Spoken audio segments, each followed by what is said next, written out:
Safety, achievement, greatness, ability, Proton saga.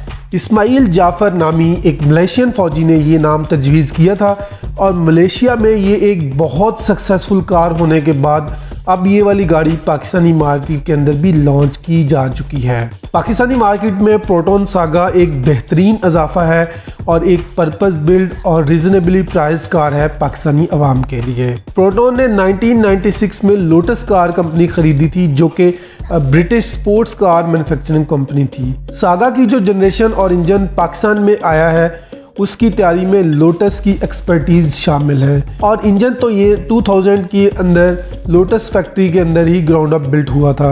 गाड़ियों की दुनिया में जब भी लोटस का नाम आता है तो इसका मतलब होता है absolute stability and driving player.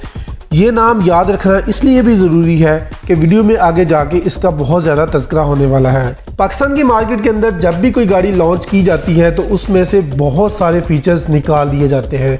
Saga के लॉन्च होने से पहले हम में से बहुत सारे, क्या अक्सर लोगों का यही ख्याल था कि इसमें भी बहुत सारे फीचर्स निकाले जाएंगे और प्रोटॉन सागा के अंदर डंडी मारी जाएगी, लेकिन ऐसा नहीं है।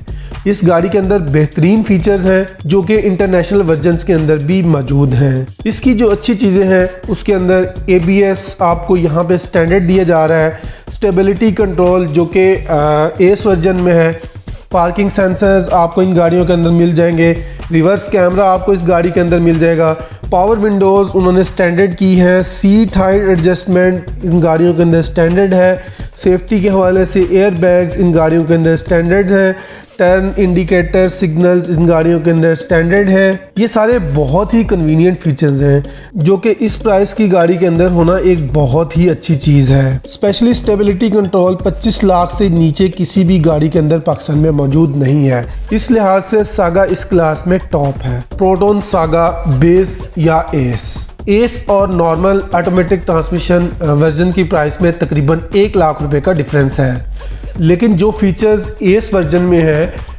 वो बहुत ज़्यादा बेहतर हैं और उनकी इनफरादी कीमत इस 1 लाख से बहुत ज़्यादा है। आप अलॉय व्हील्स, स्क्रीन और रिवर्स कैमरा वगैरह तो बाद में लगवा सकते हैं, लेकिन स्टेबिलिटी कंट्रोल आफ्टर मार्केट नहीं लग सकता और वो सिर्फ एस में है।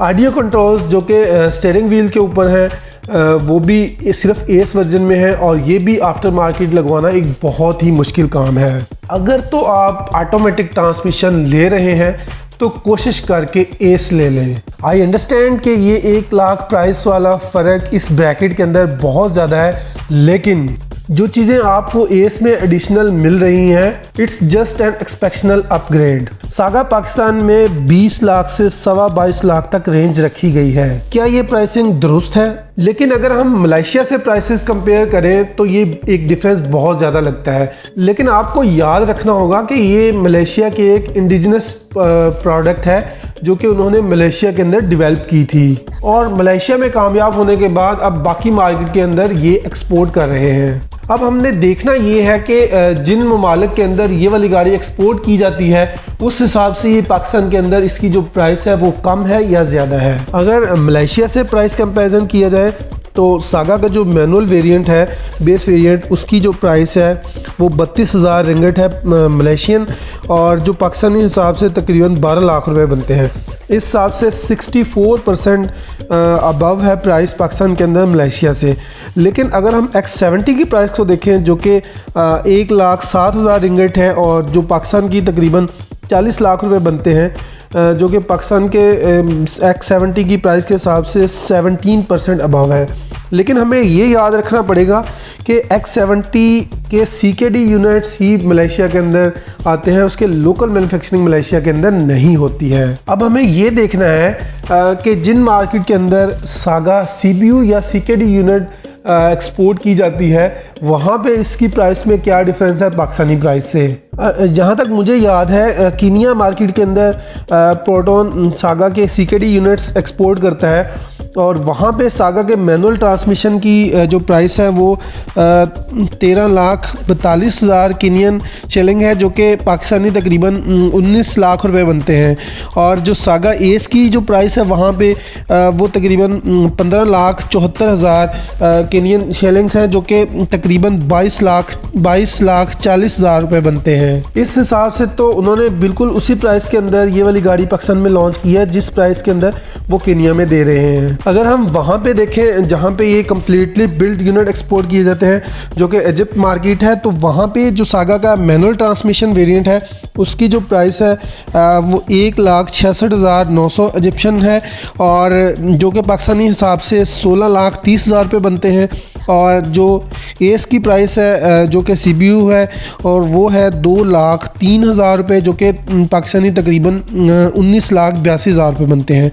और यहाँ पे आप लोग ये देख रहे हो कि ये वाला जो डिफरेंस है तकरीबन कोई 12-14% का डिफरेंस है, जो कि एक एक्सेप्टेबल डिफरेंस है, क्योंकि गल्फ़ के अंदर जो गाड़ियों की प्राइसेस हैं वो काफ़ी ज़्यादा कम है और कंपटीशन काफ़ी ज़्यादा है। अगर हम नेपाली मार्केट को देखें, जो कि CBU यूनिट्स ही वहाँ पे एक्सपोर्ट किए जाते हैं, तो वहाँ पे सागा का जो मैनुअल ट्रांसमिशन है उसकी जो प्राइस है वो 38 लाख नेपालियन रुपीज़, जो कि तकरीबन पाकिस्तानी 50 लाख रुपए बनते हैं। और जो एस वाला वेरिएंट है उसकी प्राइस 43 लाख, जो कि पाकिस्तानी तकरीबन 55 लाख रुपए बनते हैं। तो अगर हम नेपाल के अंदर क्रोला की प्राइस देखें, जो कि 66 लाख नेपाली रुपीज़ है, तो इस हिसाब से ये वाली गाड़ी उसी प्राइस टैग के अंदर लॉन्च की गई है जिस प्राइस टैग के अंदर बाकी दुनिया के अंदर लॉन्च की गई है।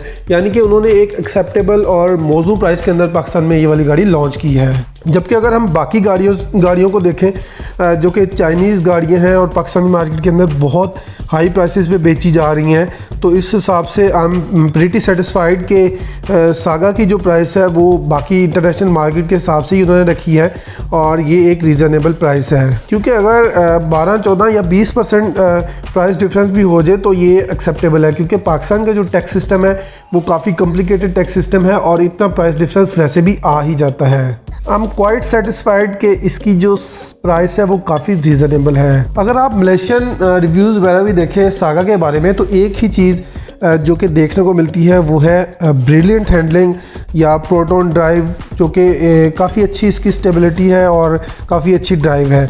इसके पीछे एक स्टक बार है जो कि इस गाड़ी के अंदर लगी हुई है। अगर आप इस तस्वीर को देखें तो यहाँ पे जो इन्होंने आधा इंजन काट के दिखाई हुई है, तो उसके अंदर जो एक चीज़ आपको प्रोमिनेंट नज़र आती है वो इसकी स्टक बार है, जो कि उन्होंने वाज़ा तौर पे दिखाई भी हुई है तस्वीर के अंदर। स्टक बार का काम होता है कि जब गाड़ी टर्न कर रही हो या गाड़ी मुड़ रही हो, तो गाड़ी के अंदर जो फ्लेक्स प्रोड्यूस होता है, ये स्टक बार उस फ्लेक्स को काउंटर करती है और आपको काफ़ी शार्प स्टेबिलिटी फील होती है। क्योंकि ये वाली सारी गाड़ियाँ मैकफर्सन स्टड्स होती हैं, तो इनमें एक फ्लेक्स लाजमी होता है जो कि ये स्टक हैंडल करती है और आपको काफ़ी अच्छी और स्मूथ ड्राइविंग मिलती है। पाकिस्तान में अभी जो इन्होंने CBU यूनिट्स लॉन्च किए हैं उनके अंदर ये स्टक बार नहीं है, जिसका मतलब ये है कि शायद ये स्टक बार ये CKD में भी नहीं देंगे। अगर तो ये स्टक बार इस गाड़ी के अंदर नहीं देते तो सिंपल अल्फाज में इन्होंने गाड़ी का करैक्टर ढीला कर दिया है, तो फिर इस गाड़ी की हैंडलिंग वो नहीं होगी जो अब तक हमने सुना है या हम लोग अज्यूम कर रहे हैं।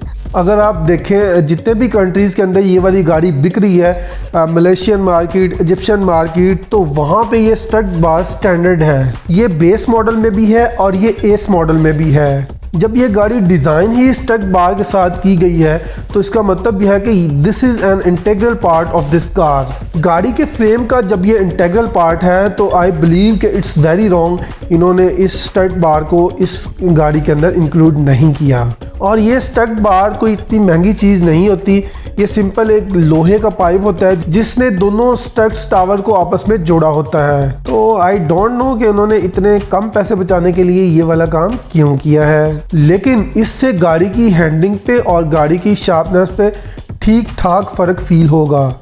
ये स्टक बार जो कि आप देख सकते हैं, नॉर्मली जो स्पोर्ट्स गाड़ियों में भी स्टक बार होती है उसको स्टक टावर के माउंटिंग पॉइंट से ही उठाया जाता है, जिसकी वजह से गाड़ी के जो दोनों फ्रंट शॉक्स होते हैं वो एक यूनिक बॉडी टाइप स्ट्रक्चर बन जाता है, जिसकी वजह से गाड़ी को मोड़ते हुए अगर किसी स्टक टावर के अंदर कुछ मूवमेंट हो तो दूसरी साइड उसको काउंटर करती है। इस स्टक बार के साथ एक और चीज़ जो बहुत इंटरेस्टिंग है और प्रोटॉन सागा इसमें लीडिंग है पाकिस्तान के अंदर, वो है इसके माउंटिंग ब्रैकेट्स। अगर आप देखें तो इस प्राइस रेंज के अंदर किसी भी गाड़ी के अंदर 3 पॉइंट एंकर माउंटेड ब्रैकेट नहीं आते। इस प्राइस रेंज के अंदर Toyota Yaris, Honda city, Changan एल्सविन, Kia Picanto और कल्टस वगैरह के अंदर आप देखें तो सिंगल पॉइंट माउंटिंग वाला ब्रैकेट आता है, जो कि गाड़ी के शॉक्स को गाड़ी के फ्रेम के साथ सिर्फ एक स्क्रू के साथ ज्वाइन करता है। ये नॉर्मली छोटी गाड़ियों में यूज़ होता है जहां पे आपको स्टेबिलिटी से कोई कंसर्न नहीं होता और आपको स्टेबिलिटी एक इशू नहीं होता। होंडा स्विक और टोयोटा करोला में भी इवन 3 पॉइंट माउंट स्टक्स आते हैं। एक चीज़ तो है, जिस तरह ये गाड़ी डिज़ाइन हुई है, जैसा कि मैंने आपको पहले भी बताया कि लोटस के ग्राउंड पे ये वाली गाड़ी डिज़ाइन हुई है, इसका मतलब है it have an excellent and brilliant handling. जैसे कि आप देख सकते हैं कि स्टक माउंट्स के ऊपर भी उन्होंने कॉम्प्रोमाइज़ नहीं किया और एक अच्छी स्टक माउंट दी है। स्टक माउंट एक काफ़ी महंगी और ठीक ठाक इन्वेस्टमेंट वाली चीज़ होती है। ये ऐसे ही है, अगर सामने वाला गाड़ी का शॉक 100 रुपये का है तो स्टक माउंट्स 40 रुपये के होते हैं। This is a very considerable thing इस क्लास की गाड़ी के अंदर होना। तो इसके साथ वाली जो स्टक बार है वो इन्होंने पाकिस्तान के अंदर कैंसिल कर दी है। आई कैन नॉट कॉम्प्रीहेंड कि ये इन्होंने क्या किया है। इससे जहन में एक डर आता है एंड आई होप कि ऐसा ना हो। मेरा 99% तो ख्याल है कि ऐसा नहीं होगा। कहीं ये गाड़ी के जो सामने वाले माउंटिंग्स हैं उनको निप्पल वाले माउंटिंग्स तो नहीं बनाने लगे। इसका सामने वाला डिज़ाइन थोड़ा सा चेंज करके स्टक बार रिमूव करके इसको निप्पल वाला डिज़ाइन बना दिया जाए, जैसा कि होंडा सिटी या यारिस वगैरह या एल्सविन वगैरह के अंदर आ रहा है। अगर तो ये ऐसा करते हैं तो फिर इसका जो मेन फीचर है जिसको हाईलाइट करके ये इसको सेल करते हैं, जो कि इसकी हैंडलिंग है, और debt will be non existent. Already हमने देखा कि जो इसकी पेरेंट मार्केट है उससे तो ये बहुत ज़्यादा प्राइस रेंज के अंदर है, लेकिन बाकी जितने भी कंट्रीज़ हैं उनसे थोड़ा बहुत प्लस माइनस प्राइस के अंदर है। लेकिन अगर आप प्राइस पूरी ले रहे हैं तो हमें गाड़ी भी तो पूरी मिलनी चाहिए ना। लेकिन अगर आप उसकी प्राइस थोड़ी ज़्यादा भी ले रहे हैं तो कोई ना कोई तो एडिशनल फीचर्स देना चाहिए था ना। तो first of all there should be a stuck bar in this car. तो अगर आप लोग ये वाली गाड़ी बुक करवा रहे हैं तो आप लोगों को एक फ़िज़िकल लेटर लिखना चाहिए प्रोटॉन पाकिस्तान को कि इंक्वायर करना चाहिए कि ये स्टक बार इस गाड़ी के अंदर होगी या नहीं, और उनको ये स्टक बार इस गाड़ी के अंदर ज़रूर डालनी चाहिए। ये एक सवाल ही नहीं होना चाहिए था कि ये होनी है या नहीं। There is no other thing. और मैं तो ये भी कह रहा था कि क्योंकि इसकी प्राइस पाकिस्तान के अंदर ज़्यादा है तो इनको आर्म रेस्ट इस गाड़ी के अंदर स्टैंडर्ड देना चाहिए था, जो कि इन्होंने इवन एस वर्जन के अंदर भी नहीं दिया। ठीक है, मलेशिया के अंदर नहीं है लेकिन वहाँ पे प्राइस भी तो काफ़ी कम है। You have to give some value added features अगर आप उसकी प्राइस बढ़ा रहे हैं। मैंने इस वीडियो के अंदर बताया कि इसकी प्राइस ठीक है, लेकिन अगर आप थोड़ी प्राइस के अंदर प्लस भी कर रहे हैं तो आपको कस्टमर्स को कुछ वैल्यूएबल चीज़ें देनी चाहिए। प्रोटॉन सागा के अंदर वो तमाम खसूसियात मौजूद हैं जो कि एक सक्सेसफुल गाड़ी के अंदर होनी चाहिए, और पाकिस्तान में भी आई बिलीव कि it will be a big success. अब देखने वाली चीज़ ये है कि प्रोटॉन के डीलर्स इसको पाकिस्तान में किस तरह डील करते हैं, इसके पार्ट्स की अवेलेबिलिटी और इसकी सर्विसेज और कस्टमर रिस्पॉन्स अच्छा देते हैं। अगर तो ये सारी चीज़ें अच्छी हुई तो ये पाकिस्तान के अंदर बहुत ज़्यादा सक्सेसफुल होने वाली है। इस गाड़ी की एक अच्छी खासी हिस्ट्री है और इसके अंदर कोई भी नॉन एरर्स नहीं है। पहले इसके अंदर CVT वाला एरर आता था लेकिन इसमें उन्होंने CVT दी नहीं है। तो आई बिलीव कि it will be a very successful car in Pakistani market. और अगर आपने भी ये वाली गाड़ी बुक की है तो आपने एक बहुत अच्छा डिसीजन लिया है।